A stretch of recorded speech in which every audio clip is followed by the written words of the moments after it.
So we have two pretty significant transits happening this month and next month.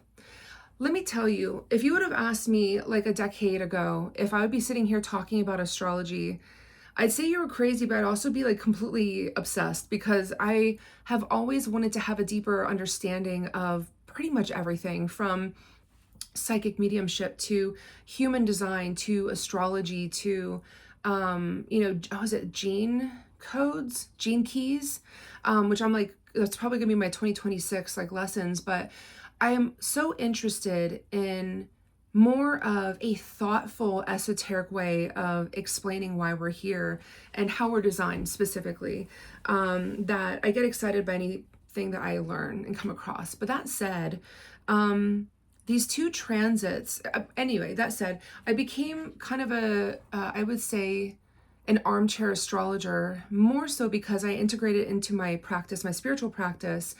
And so I was kind of forced to learn everything about it. But what I've noticed is that planetary transits are almost like the growth spurts in in the human collective.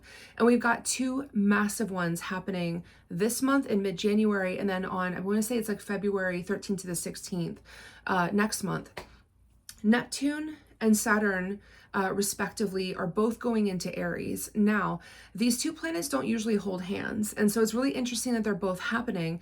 But what they're asking you to do is to combine your belief system and your spirituality with your purpose, and it's very specific on what they're asking you to do.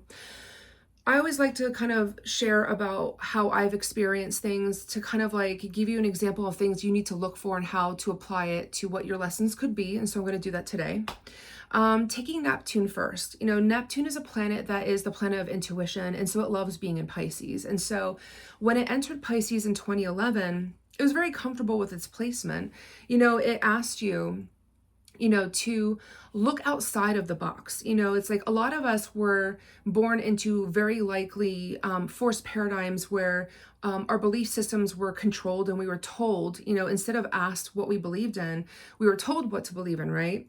But anyone who has stepped away from the paradigm of being told what their belief system is, then has the task of asking yourself, well, what is my belief system and what's out there beyond myself, right?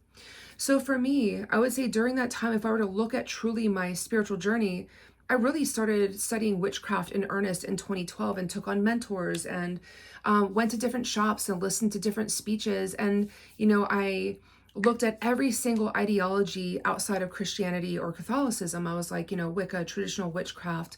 There was a shop that still exists in LA that more has of like satanic church origins, but I really liked going there because they had a great apothecary, and I'm an herbal witch. I work with plants primarily, and these folks had an understanding of the planetary correspondences with herbs, which I thought was like absolutely fascinating. So I was like studying with them. And then I kind of just got into being a sole practitioner. Cut to last year, I started my own coven, a collective of like-minded witches who aren't afraid of the word, number one, and then also want to practice actively regardless of our study, and our status as a witch, meaning like how long we've practiced and what we know. And I found it to be really amazing. And then in 2013, my consciousness expanded. I was assigned a job that I absolutely love, and I want to say it's probably my favorite time being a showrunner. And it was showrunning a show about past lives. It's called Past Lives. It's for Lifetime Movie Network. It was really interesting because I was the only female showrunner, I think, in a lot of production companies, to be honest with you.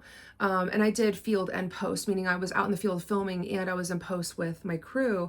There weren't too many women running that, and at the time.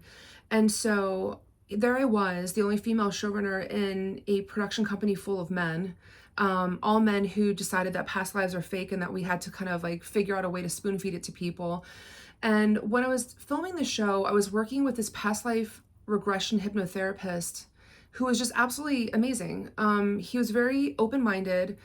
He wasn't bothered by other people and what they thought. And his only objective was to help people who are struggling in their current lives have more of a deeper and more expansive perspective of who they were and what patterns that they follow as they go from life to life. And I remember being really inspired by this person, and it shifted the way that I thought about reincarnation in general. I thought reincarnation was more of like an Eastern philosophy, and so I didn't really think about it. But that past life show opened my mind to what else is out there. And then conversely, when I became a medium and I worked with my brother and other spirits, and when spirit came forward and showed me, hey, reincarnation is the real thing, I already had that show to kind of open me up just a little bit. And if the way that I track my like Neptune and Pisces, span, it's me just kind of like planting the seed, watering the seed, and then stepping away and allowing it to grow so that I could have more of an expansive view of the bigger questions of what's out there, who's out there, how powerful is the human collective, the conscious collective. And my spirituality and my belief systems continue to expand. I never get smaller, I only get larger and more expansive. And so I really look forward to taking all that knowledge that I learned, since 2011, and then implementing it into the world in that Aries archetype starting this month. I've got plans and things I want to do. So it kind of goes in alignment with that. And then when you look at the Saturn transit, Saturn went into Pisces around March of 2023. And when I look at that time in my life, I had just I'd retired from television, and I got really insecure in how I was going to make ends meet as a healer. When I started magical thinking, I didn't really know how to kind of create a platform, but I knew how to create platforms for other people. And so I took one last show, one last pilot. I did a catfish pilot for MTV. And even though I had a really fantastic experience with the executives, and it was like a really sweet way to end my career, I was riding two horses with one ass. And, because I didn't believe in myself, I had to go back to that paradigm of working 80 hours a week. And and I was also running magical thinking at the same time. I was reading people, reading clients, and I was working a show 80 hours a week where I was traveling back and forth around the country and to New York City. And so I burned myself out in a way that I'd never burned out before.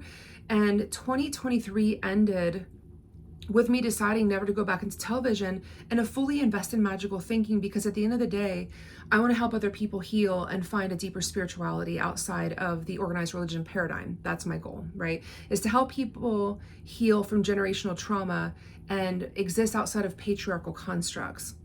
Now, coming into Saturn transiting into Aries next month, whatever spiritual program that I have, it's going to be tethered to that belief system that I have formed into my purpose and why I'm here, which is helping people heal outside of the patriarchal paradigm.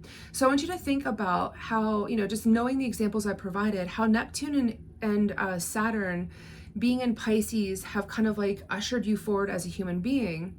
Now, when they step into Aries, and they're going to do it with like hands held this month and next month, I think Neptune's going first and then Saturn's following, it's asking you, how do you apply your belief system as a human being and your spirituality to what's really happening in the world? And how are you going to tether that to your purpose to make it better? Now, currently what's happening in our world is that we're seeing the systems implode in the most horrific, toxic way. And the truth of the matter is, our systems have always been built for 1% of people, 0.1% of people, to keep a ruling class in charge. That's how organized religion began, because Rome wanted to be in charge. That's how, America started, was they believed in manifest destiny, that it was their manifest destiny to murder millions of Native Americans and to take this country on. We have always been an imperialistic country, but does that, and we're still doing it now with Venezuela, but does that mean that that reflects our values? And if it doesn't, what are we going to do about it?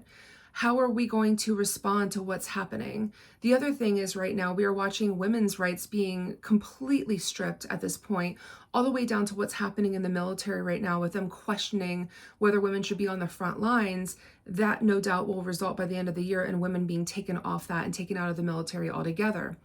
There is a lot happening right now where we're being asked, in the death gasp of the patriarchy, how are the matriarchs going to step forward to say, hey, that's enough, I'm taking your rattle back, okay? That's enough of you being in the sand pit, you can't handle it in the sandbox. And so a lot of the way that we are shifting culturally, these two transits are asking us, what are we going to do from a spiritual, compassionate, community point of view to create the paradigm shift that needs to happen now before it gets to be too late? That is the shift that I see. We all have a different role and a different value system to attach to it. But at the end of the day, we need to kind of pull ourselves and our heads out of the sand and say, how can I be of service? How do I need to show up? How does this shift this paradigm that we're in? Think about it, write about it, and then start acting about it.